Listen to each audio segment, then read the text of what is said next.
Mister Ali Raza, سمت بخاری نے کہا۔ وہ کیا؟ علی رضا نے چونک کر پوچھا۔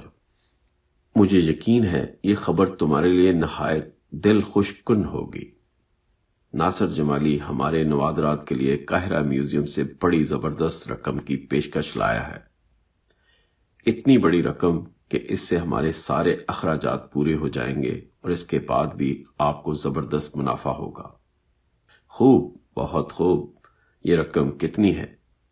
1,00,000 پاؤنڈ، پروفیسر سمت بخاری نے جواب دیا، اور پرنس علی رضا کا فلک شگاف کہا غار میں گونج اٹھا۔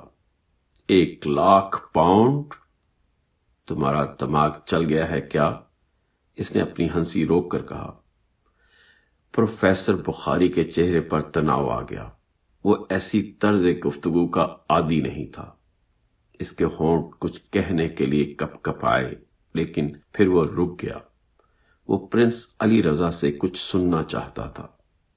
میں تمہیں بتاتا ہوں سمت بخاری، پرنس علی رضا نے شگفتگی سے کہا، میں ساری دنیا میں گھوم پھر کر اس ممی اور نوادرات کی نمائش کروں گا، اور اس سے آمدنی 1,00,000 پاؤنڈ سے زیادہ ہی ہوگی۔ آپ ایسا نہیں کر سکتے۔ بہتر یہ ہے کہ آپ یہ ممی اور نوادرات یہیں عجائب خانہ میں جمع کرا دیں، ناصر جمالی نے غراق کر کہا۔ نہیں کر سکتے سے کیا مراد ہے تمہاری؟ آئندہ مجھ سے بات کرنی ہو تو پہلے غور کرنا مسٹر ناصر جمالی، سن لیا؟ پرنس علی رضا نے سرد مہری سے کہا۔ پھر پروفیسر بخاری اور علی اصغر سے کہنے لگا، تم دونوں اگر چاہو تو میرے ساتھ شامل ہو جاؤ اور پھر دیکھو کہ میں پیسہ کیسے کماتا ہوں۔ لیکن ایسا تو پہلے کبھی نہیں ہوا، بخاری نے گلا صاف کر کے کہا۔ یقیناً نہیں ہوا۔ اتنی اہم اور تاریخی چیزوں کا عام شو نہیں دکھایا جا سکتا، سمت بخاری نے کہا۔ ہاں، یہ مقدسات کی بے حرمتی ہے، ناصر جمالی احتجاجاً چیخا۔ مسٹر ناصر جمالی، دولت کمانے سے کسی کی کوئی بے حرمتی نہیں ہوتی، پرنس علی رضا ڈٹائی سے بولا۔ اگر آپ کا سنجیدگی سے یہی ارادہ ہے تب اس سلسلے میں اپنے اعلیٰ حکام سے بات کرنے پر مجبور ہوں، ناصر جمالی نے کہا۔ تمہارا جو دل چاہے وہ کر سکتے ہو، میں نے تمہیں منع تو نہیں کیا، پرنس علی رضا نے جواب دیا، اور ناصر جمالی سے گھورنے لگا۔ پھر وہ پروفیسر سمت بخاری کی طرف مڑا۔ پروفیسر بخاری، مجھے یقین ہے کہ آپ کا وقار اور ذوق آپ کو اس طرح کا کوئی کام کرنے کی اجازت نہ دے گا، اس نے کہا۔ مسٹر ناصر، پروفیسر بخاری میری فرم کے لیے کام کر رہے ہیں، پرنس علی رضا نے تنبیہاً کہا۔ ٹھیک ہے، ناصر جمالی نے مایوسی سے سر ہلایا اور سر جھکا کر دروازے کی طرف بڑھتے ہوئے بولا، مجھے چند اقدام کرنا پڑیں گے اور ان کے لیے میں معافی کا خواستگار ہوں۔ اس کے جانے کے بعد پرنس علی رضا نے غراق کر کہا، یہ سب ایک ہی جیسے ہوتے ہیں، ہمیشہ کسی نہ کسی چکر میں رہتے ہیں، وہ جو چاہتا ہے کرنے دو، آؤ ہم تفصیلات طے کر لیں۔ کیسی تفصیلات؟ بخاری نے پوچھا۔ اپنی نوادرات کی نمائش کے سلسلے میں نے سوچا ہے کہ ہم سب سے پہلے لندن چلیں گے۔ کیا تم سنجیدہ ہو پرنس؟ ہاں، پرنس علی رضا نے اطمینان سے کہا، میں ان چیزوں کو ایک چھوٹے سے شہر کے میوزیم میں رکھوانے کی بجائے دنیا بھر میں ان کی نمائش کرنا چاہتا ہوں۔ نہیں پرنس رضا، یہ ممکن نہیں ہے۔ اگر تم اپنی اس بچکانہ خواہش پر مصر ہو تو میرے پاس اس کے سوا کوئی دوسرا راستہ نہیں ہے کہ میں اپنی ان ذمہ داریوں سے سبق دوش ہو جاؤں۔ میں اس کام میں شریک نہیں ہو سکتا، پروفیسر بخاری نے سخت لہجے میں جواب دیا۔ تھوڑی دیر کے لیے غار میں سکوت چھا گیا۔ پرنس علی رضا کچھ دیر تک جنبش کیے بغیر بیٹھا رہا، پھر وہ علی اصغر کو دیکھنے لگا۔ مان پرنس نے کہا، مسٹر علی رضا، کیا تم میرا ساتھ دینا پسند کرو گے؟ علی رضا سچ پٹا گیا۔ شہرت، دولت اور نمایاں مقام، ساری چیزیں ذہن میں آ گئیں۔ پھر اس کی نظر پروفیسر بخاری کی طرف اٹھی۔ اس نے اپنے ذہن میں آئی ہوئی ساری باتیں جھٹک ڈالیں پروفیسر بخاری اس کا استاد تھا۔ اس نے رک رک کر کہا، جہاں تک میرا خیال ہے پروفیسر بخاری بدستور انچارج ہیں۔ پروفیسر بخاری تو ہمیں چھوڑ رہے ہیں علی اصغر۔ پرنس علی رضا نے کہا۔ پروفیسر بخاری تیزی سے مڑ کر بولا، یہ ٹھیک ہے علی، تم نے پرنس علی رضا کی بات بھی سن لی اور میری بھی، میں استعفیٰ دے چکا ہوں۔ لیکن سر، نہیں علی، میں تمہیں مشورہ دوں گا کہ تم اپنے بہتر مستقبل کے لیے پرنس کی پیشکش قبول کر لو۔ لیکن اگر آپ ایسا سمجھتے ہیں تو اپنے فیصلے پر کیوں اڑے ہوئے ہیں؟ علی اصغر نے پوچھا۔ بس میرے لیے یہ ممکن نہیں ہے، البتہ تم کر سکتے ہو، میں تمہارے راستے میں حائل نہیں ہوں گا۔ علی اصغر نے مشورہ طلب نظروں سے روشی کی طرف دیکھا اور روشی نے سر ہلا دیا۔ آج رات کھانا تم لوگ میرے ساتھ کھاؤ، پرنس نے اس گو مگو کی کیفیت کو ختم کرنے کے لیے کہا۔ علی اصغر اور روشی پرنس کے ساتھ جس جگہ کھانا کھانے گئے وہ قریبی بستی میں ایک چھوٹا سا ہوٹل تھا۔ کھانا بھی بس ٹھیک ٹھاک تھا۔ کھانے کے دوران اس نے اچانک علی اصغر سے پوچھا، تم نے میرے ساتھ رہنے کے بارے میں کوئی فیصلہ کیا؟ میں آپ کے ساتھ ہوں پرنس۔ الفاظ خود بخود ہی علی اصغر کے ہونٹوں سے پھسل گئے۔ مجھے بڑی خوشی ہوئی مسٹر علی، روشی نے بھی بے ساختہ کہا۔ پھر وہ مستقبل کے بارے میں باتیں کرنے لگے۔ کچھ دیر بعد ایک آدمی بھیڑ بھاڑ میں سے راستہ بناتا ہوا علی اصغر کے پاس آیا اور اسے کہنے لگا، سر، آپ کو آپ کا مالک بلا رہا ہے۔ اس نے کہا کہ جلدی سے آ جاؤ۔ او، کیا پروفیسر بخاری نے؟ علی نے پوچھا۔ جی ہاں جناب، اس شخص نے جواب دیا، اور علی پرخیال نگاہوں سے پرنس رضا کو دیکھنے لگا۔ پھر بولا، میرا خیال ہے کہ کوئی اہم بات ہوگی پرنس، ورنہ وہ ہمیں ہرگز نہ بلاتے۔ معاف کیجئے، ہم ابھی آتے ہیں۔ میں بھی تمہارے ساتھ چلتا ہوں علی، پرنس رضا نے کہا۔ غار میں پہنچ کر انہیں ایک نظر میں یہ احساس ہو گیا کہ کوئی خاص بات ہو گئی ہے۔ پروفیسر احمد بخاری کا چہرہ اس کی چگلی کھا رہا تھا۔ کیا بات ہے پروفیسر؟ پرنس رضا نے پوچھا۔ یہاں کچھ لوگ آئے تھے، مجھے یوں محسوس ہوتا ہے جیسے کہ کچھ لوگوں نے یہاں خاصی دھماکہ چوکڑی مچائی ہو، تمام چیزیں اپنی جگہ سے ہٹی ہوئی ہیں، اور ہاں، اور کیا، ایک لاش بھی موجود ہے، لیکن یہاں سے کچھ فاصلے پر۔ او، کس کی لاش ہے؟ پرنس علی رضا نے خوفزدہ انداز میں پوچھا۔ شاید کلی کی، میرا مطلب ہے اس شخص کی جسے ہم نے یہاں پہرے پر معمور کیا تھا۔ کہاں ہے اس کی لاش؟ علی رضا نے سوال کیا، اور علی اصغر کے اشارے پر وہ لوگ وہاں سے آگے بڑھ گئے۔ غار سے کچھ فاصلے پر ایک شخص اوندے منہ ریت پر پڑا ہوا تھا۔ اس کے سینے میں گھسے ہوئے خنجر کا پھل اس کی پشت سے باہر نکلا ہوا تھا، اور وہاں خون کے کچھ قطرات جمے ہوئے تھے۔ علی رضا نے بوجھل نگاہوں سے اسے دیکھا اور پرخیال انداز میں گردن ہلاتے ہوئے واپس غار کی جانب چل پڑا۔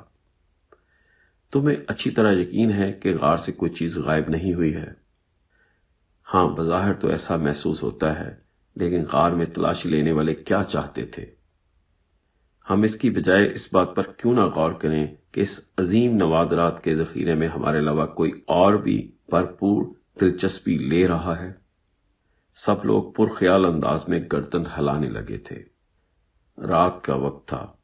تاریک سمندر پرسکون صحرا کی مانند بے کنار نظر آتا تھا، لیکن اس کی سطح سے ہوا کے ٹھنڈے ٹھنڈے لطیف جھونکے اٹھ اٹھ کر جہاز کے عرشے پر پھیل رہے تھے۔ روشی محسوس کر رہی تھی جیسے وہ تاحیات اس طرح جہاز کی ریلنگ پر جھکی رہے گی اور نیچے گہرے پانی کی سرگوشیاں سنتی رہے گی۔ دور سے آرکسٹرا کی مدھم خوابناک آواز آ رہی تھی۔ عرشے پر سکوت پھیلا ہوا تھا۔ دفتن اسے اپنے قریب ہی قدموں کی چال سنائی دی، اور پھر علی اصغر کی آواز ابھری، کتنی حسین رات ہے، تمہارا کیا خیال ہے روشی؟ روشی کو ایک لمحے کے لیے انبساط کا احساس ہوا۔ علی رضا کا قرب اسے ہمیشہ فرق میں مبتلا کر دیتا تھا۔ وہ اس کی قربت کی خوشبو سے بہت محصور ہو جاتی تھی۔ علی اصغر اس کے نزدیک ہی کھڑا ہو گیا، اور روشی کی خوابناک آنکھیں اس کی جانب اٹھ گئیں۔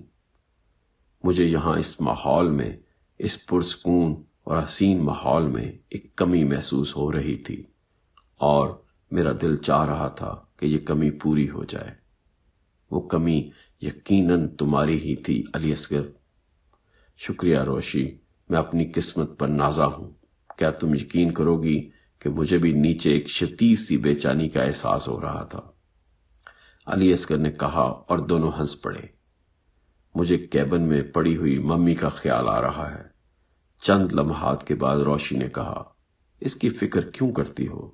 اسے بڑی حفاظت سے بند کیا گیا ہے۔ علی رضا نے اسے اطمینان دلایا۔ ابھی وہ لوگ باتیں کر ہی رہے تھے کہ اتنے میں ایک حویلہ ان کی طرف آتا دکھائی دیا۔ اس کے قدموں میں ڈگمگاہٹ تھی، لیکن جب وہ قریب آیا تو انہوں نے اسے پہچان لیا۔ وہ سمت بخاری تھا۔ کیا ہو رہا ہے بچوں؟ کیا ہو رہا ہے؟ سمت بخاری کی لڑکھڑائی ہوئی آواز سنائی دی، اور وہ دونوں چونک کر اسے دیکھنے لگے۔ عام حالات میں سمت بخاری ہوش و حواس میں رہنے والا آدمی تھا، لیکن اس وقت اس کی زبان کی لڑکھڑاہٹ بتا رہی تھی کہ اس نے بے تحاشا پی لی ہے۔ وہ متحیرانہ نگاہوں سے اسے دیکھنے لگے۔ میں تم لوگوں کو اس حسین اور پرسکون رات کی مبارکباد دیتا ہوں، سمت بخاری نے کہا، اور وہاں سے آگے بڑھ گیا۔ یہ کیا ہو گیا؟ سمت بخاری تو پینے کے عادی نہیں تھے۔ مجھے خود حیرت ہے، لیکن بہت سے معاملات ایسے ہو رہے ہیں جن سے ہم پہلے کبھی روشناس نہیں ہوئے تھے۔ تم مصر کے پر اسرار ماحول سے متاثر نہیں ہو علی اصغر؟ مصر میرا پسندیدہ ترین موضوع رہا ہے۔ امرامین اور فرعون کے مقبرے ہمیشہ میرے لیے پرسرار اور دلکش رہے ہیں۔ یہاں کچھ بھی ہو سکتا ہے، علی اصغر نے جواب دیا۔ روشی پانی کی طرف دیکھنے لگی۔ اسے اپنے باپ کی موت کا سخت صدمہ تھا، لیکن بہر طور وہ اپنے آپ کو سنبھالے ہوئے تھی۔ تعجب کی بات یہ تھی کہ پروفیسر بخاری شراب کے نشے میں نظر آیا تھا۔ ویسے علی رضا نے اس کے ساتھ جو سلوک کیا تھا، ممکن ہے اس کا اس پر شدید رد عمل ہوا ہو۔ اس سے بڑا صدمہ مصر کی حکومت کی طرف سے ملا تھا۔ سمت بخاری کو حکومت مصر کی طرف سے کو ملا تھا کہ وہ آئندہ اس سرزمین پر قدم نہ رکھے، اور اگر اس نے ایسا کیا تو اسے شدید نتائج کا سامنا کرنا پڑے گا۔ ابھی وہ خاموش کھڑے خیالات میں ڈوبے ہوئے تھے کہ دفعتاً ایک دل خراش چیخ سنائی دی۔ یوں لگا جیسے کسی کو چیخنے سے روک دیا گیا ہو۔ یہ چیخ اگر ان کا وہم نہیں تھا تو وہ پروفیسر بخاری ہی کی تھی۔ علی اصغر اچھل پڑا۔ تم یہیں رکو روشی، میں دیکھتا ہوں، اس نے کہا، اور اس دروازے کی طرف دوڑا جو دو کیبنوں کے درمیان راہداری میں کھلتا تھا۔ روشی نے لمحہ بھر توقف کیا اور پھر خود بھی اس طرف دوڑ پڑی۔ شاید کسی اور نے چیخ نہیں سنی تھی، کیونکہ اطراف کا ماحول بدستور پرسکون تھا اور کہیں ہلچل نہیں تھی۔ عرشے پر صرف ایک لمبا تڑنگا آدمی ٹہل رہا تھا۔ روشی جب دروازے کے قریب پہنچی تو ایک شخص تیزی سے باہر نکلا اور اس سے ٹکرا گیا۔ اس نے گرنے سے بچنے کے لیے اس شخص کا بازو پکڑ لیا تھا، اور دوسرے لمحے اس کی آنکھوں کے سامنے خنجر کی تار چمکی۔ روشی نے گھبرا کر اس کا بازو چھوڑ دیا اور ساتھ ہی لڑکھڑا کر قریب پڑی ہوئی کرسی پر گر گئی۔ وہ شخص خنجر بلند کر کے اس پر جھپٹا۔ اس وقت ایک دھمک سی ہوئی۔ عرشے پر ٹہلنے والا اجنبی حملہ آور کے پیٹ میں 2 زوردار گوسے لگا چکا تھا۔ وہ چاروں شانے چت گر پڑا، لیکن فوراً ہی اٹھ کھڑا ہوا اور لمبے تڑنگے شخص سے گتھم گتھا ہو گیا۔ دونوں لڑتے ہوئے عرشے کے وسط میں پہنچ گئے تھے۔ اندھیرے میں یہ معلوم کرنا مشکل تھا کہ کس کا پلہ بھاری ہے۔ دفعتاً روشی پر حملہ آور ہونے والا شخص چکراتا ہوا جہاز کی ریلنگ پر جا گرا، اور پھر اس کے بعد سمندر میں روشی کو اس مصیبت سے نجات دلانے والا اپنا لباس ٹھیک کرتے ہوئے آہستہ آہستہ چلتا ہوا اس کے پاس پہنچ گیا۔ دروازے سے آنے والی روشنی میں پہلی بار اس کا چہرہ دیکھا۔ اسے نوجوان نہیں کہا جا سکتا تھا، لیکن وہ درمیانی عمر کا بھی نہیں تھا۔ چہرہ کچھ عجیب سا تھا۔ روشی اس سے خاصی معروب ہوئی، اس نے روشی کے سامنے گردن خم کر کے کہا، سوری ڈیئر، اس نے تم پر دہشت طاری کر دی تھی۔ پتہ نہیں وہ کون تھا اور کیا چاہتا تھا، روشی بولی اور پھر ایک جھٹکے سے اٹھ کھڑی ہوئی۔ علی اصغر کہاں ہے؟ ان الفاظ کے ساتھ ہی وہ راہ دہلی میں دوڑ پڑی۔ پروفیسر بخاری کا کیبن 6 نمبر پر تھا۔ اس نے دروازہ چوپٹ کھلا ہوا تھا۔ اس کی دہلیز پر علی اصغر اوندے منہ پڑا ہوا تھا۔ جب وہ علی اصغر کے پاس پہنچی تو وہ کراہتا ہوا اٹھنے کی کوشش کرنے لگا۔ روشی نے اسے سہارا دے کر اٹھایا۔ علی اصغر نے آدھ کھلی آنکھوں سے اسے دیکھا اور ہاتھ سے کیبن کی طرف اشارہ کیا۔ اندر پروفیسر بخاری بھی اسی انداز میں اٹھنے کی کوشش کر رہا تھا۔ اس نے دونوں ہاتھوں سے سر کو تھام رکھا تھا۔ تب روشی نے بے قراری سے پوچھا، او ڈیئر، کیا ہوا کیا ہوا؟ ایک آدمی نے پہلے پروفیسر بخاری اور پھر مجھ پر حملہ کر دیا۔ علی اصغر نے سر کی طرف اشارہ کر کے کہا۔ پروفیسر بخاری بوقت تمام اٹھ کھڑا ہوا تھا اور آہستہ سے چلتا ہوا کیبن میں بنی ہوئی الماری کے پاس پہنچ گیا۔ اس میں سے بوتل نکالی اور اسے علی اصغر کی طرف کر کے ہلایا۔ علی اصغر نے نفی میں سر ہلا دیا تھا۔ میں تمہاری کوئی مدد کر سکتا ہوں بیٹے؟ پشت سے آواز سنائی دی۔ وہی لمبا تڑنگا اجنبی سامنے کھڑا ہوا تھا۔ آپ سن رہے تھے کہانی.com